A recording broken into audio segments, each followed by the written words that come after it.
There was no proof. Why did Durham do nothing then? But no.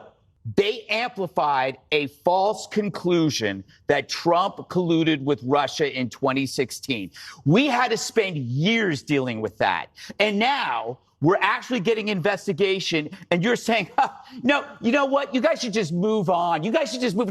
You say the same effing thing about Biden's brain. You guys spent 4 years telling us that Joe Biden was fine. You covered up for an invalid. And then when we get the truth, it's like, oh, you know what? It's time. We got to look forward. We got to start talking about what's there. That's Greg Gutfeld absolutely bearing Jessica Tarlov for trying to memory hole the RussiaGate hoax now that the truth is finally coming out. I mean, call me crazy, but it seems awfully strange how the same people who cried about disinformation for 4 years suddenly want to move on. Welcome to Nerk News, I'm Nerkish, and it looks like the left's favorite conspiracy theory just blew up in their faces again. Because when the facts finally catch up, they pretend it was never a big deal. RussiaGate is ancient history. Hillary's emails are old news. But unsubstantiated hearsay about Trump from 20 years ago deserves wall-to-wall media coverage. Here's Jessica Tarlov trying to sweep this all under the rug only for it to blow up in her face after Gutfeld exposes her.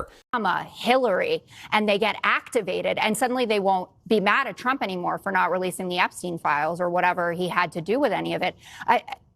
It's preposterous that we were talking about Hillary Clinton's emails again in year 2025. We spent years on this story. No, let me, we had to take this story seriously for years, and it was false. It wasn't false. No. For people to understand what happened, all right? Because the problem with this story is that nobody knows what you're talking about.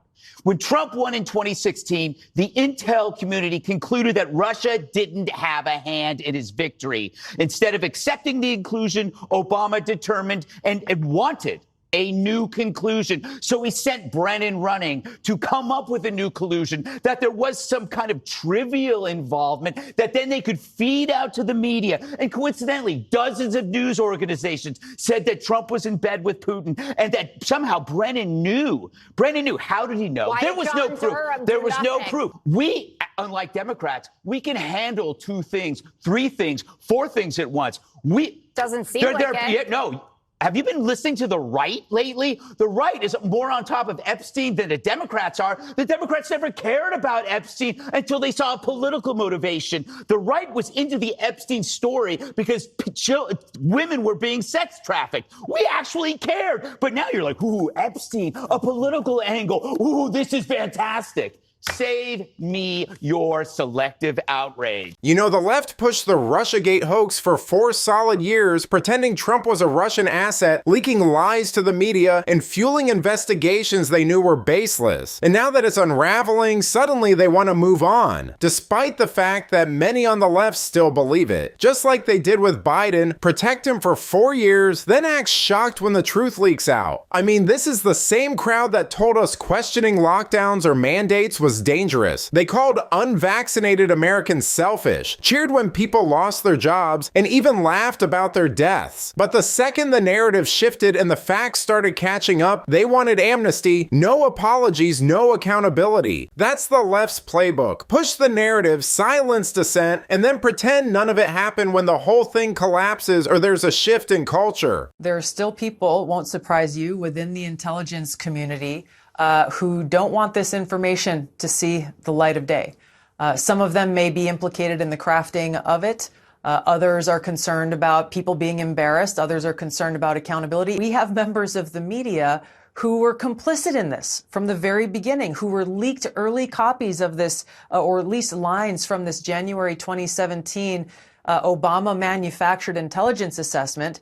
They printed what they were fed. People like Ellen Nakashima from the Washington Post, who, by the way, went on to win a Pulitzer Prize because for years she was so good at lying and not telling the truth to the American people that they gave her an award for it. I mean, Obama's intel team knew Russia didn't interfere, and instead of accepting that, they ordered up a new report to justify the hoax. It was never about truth, it was about power. And the same media that hyperventilated over every anonymous leak for years is silent, because it only mattered when it hurt Trump.